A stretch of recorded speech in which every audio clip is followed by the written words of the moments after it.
In this vehicle, the aircon gas is completely empty and it's time to top this up. Now there's two types of aircon gas and you can check this online which one it takes for your vehicle. Now this takes the standard R134A aircon gas, which the price ranges around £60 to £70.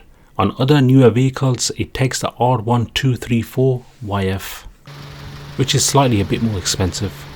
Now the amount of refrigerant, often called AC gas, in a car's air conditioning system typically ranges from 0.5 to 1.5 kg, but the exact amount varies depending upon the car's make and model and the type of refrigerant used. Adding oil to your car's AC system during a recharge is crucial for compressor lubrication and overall system health, but it's not always necessary.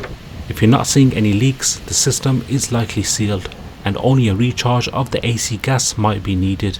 However, if you're replacing parts like the compressor, condenser or evaporator, you will need to add the correct amount and the type of oil to the new components.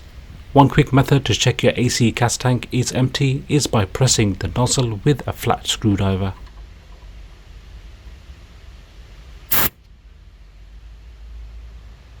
In the UK, the car air conditioning gas typically lasts for 2 to 5 years. It's recommended to regas every 2 years as a top-up, even if the system still feels cool. Some places the aircon recharge starts from £30, depending upon how much is required. Drive safe guys, peace.